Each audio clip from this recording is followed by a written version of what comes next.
Saludos amigos, muy bienvenidos al programa Perseguidos pero no olvidados de la Fundación Ayuda a la Iglesia Necesitada.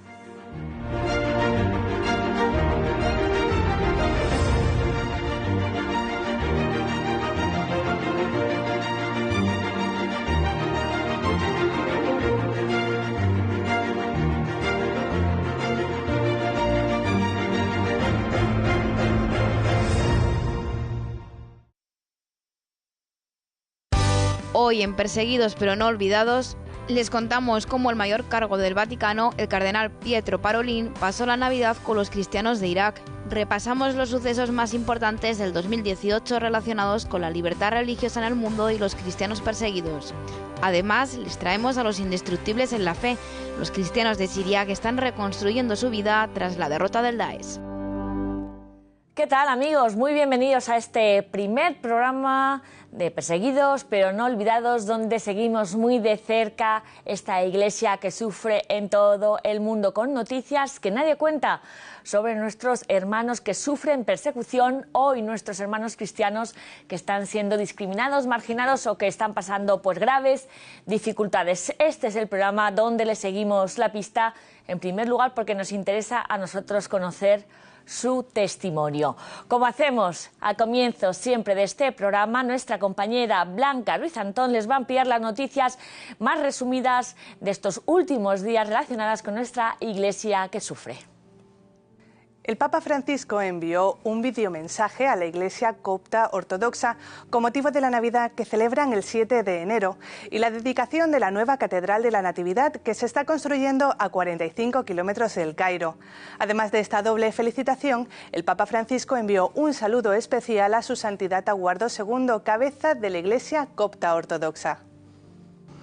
Con gioia saluto tutti voi nella lieta occasione della dedicazione della nuova cattedrale della Natività costruita nella nuova capitale amministrativa.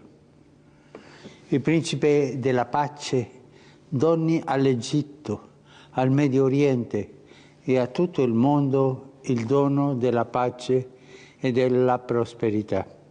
Un saluto speciale porgo al mio tanto caro fratello Sua Santità Papa Tawadros II.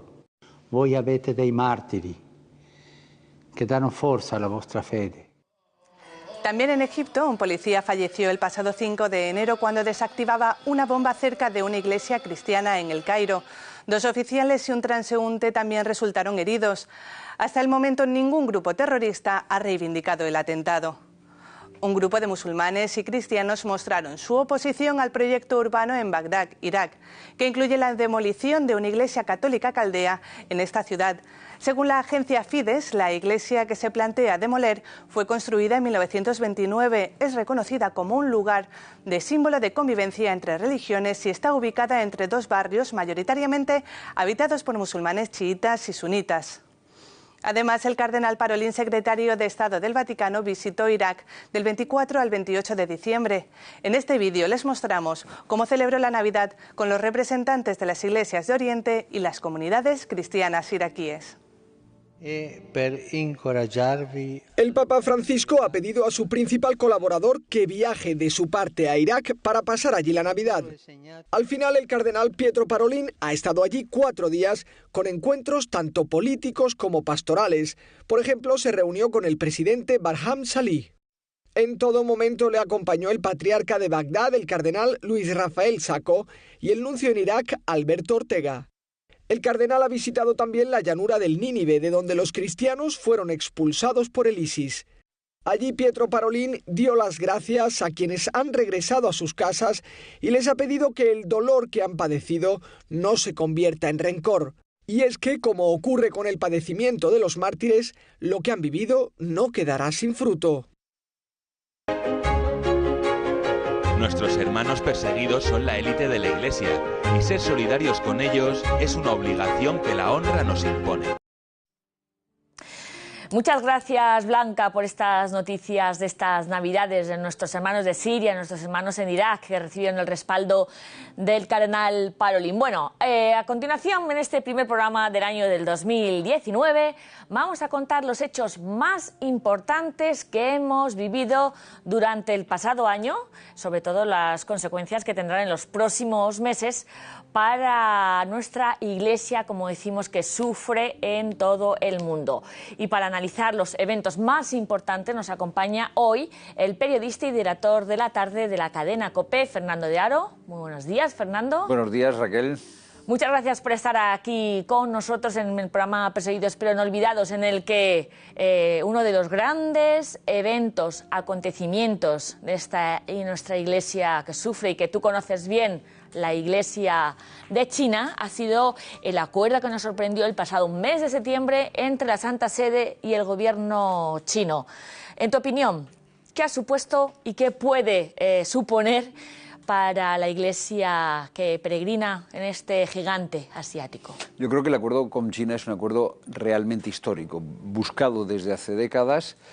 Bueno, supone que la Iglesia puede conseguir algo más de libertad. China es un país en este momento donde impera un gran nacionalismo, donde Xi Jinping sigue con su proyecto de sinización de todo tipo de religiones, un país donde no hay libertad, y el acuerdo para que el poder chino no nombre por su cuenta a los obispos, sino que sea con un cierto consenso, supone darle más libertad a la Iglesia. Hay algunos que dirán que no es una libertad plena, es verdad, pero permitirá abrir un pequeño espacio, permitirá, bueno, que la Iglesia subterránea y la Iglesia oficial, que no son dos iglesias, pero que han llevado comunidades diferentes, han llevado caminos diferentes, cada vez estén más cerca. Esto seguramente significará que desaparecerá en gran medida la Iglesia subterránea, aquella Iglesia que se tuvo que crear con motivo de la persecución de Mao. Con lo cual yo creo que libertad, inteligencia por parte del Papa. Realismo. Y realismo. Mucho realismo. Hay veces en los que hay que hacer pequeñas concesiones para tener espacio, para que la libertad de la Iglesia tenga espacio. Y es muy importante una cosa, Raquel. En China no hay una Iglesia cismática.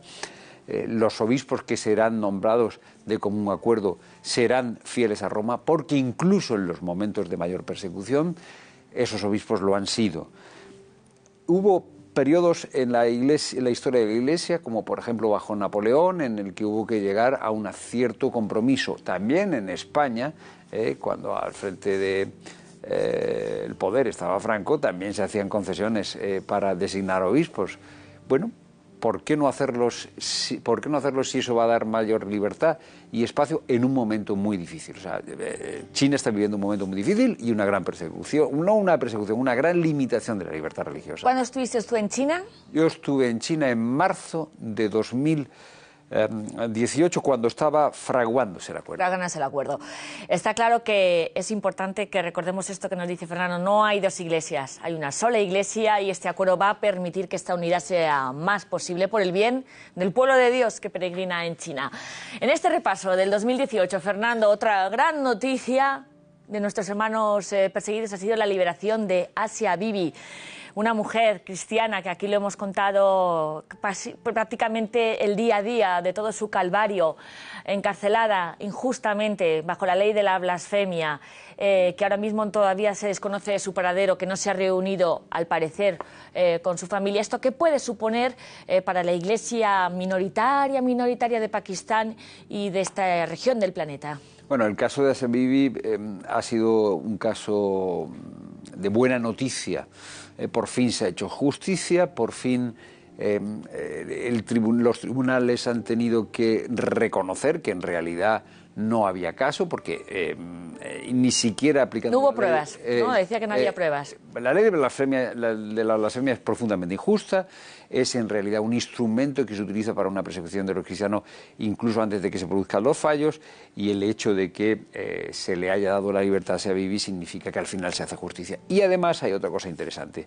Después de la decisión de liberar a Asia Bibi, la presión del islamismo ha sido muy intensa, pero dentro de la propia comunidad islámica ha habido fisuras, y eso está muy bien. Ha habido una carta de una serie de imanes a favor de Asia Bibi y en el fondo a favor de la libertad religiosa. Pakistán, como saben nuestros espectadores, es uno de los países donde la persecución arrecia con más fuerza, donde la presión del islamismo es más relevante, y lo que ha sucedido con Asia Bibi nos hace albergar alguna esperanza, aunque, como también contáis aquí habitualmente, Asia Bibi es solo un caso. Uno de 1000. Hay muchos más casos, y tendremos que seguir, Raquel, estando muy pendientes de ese país, con las noticias esperanzadoras y también con la batalla que se está librando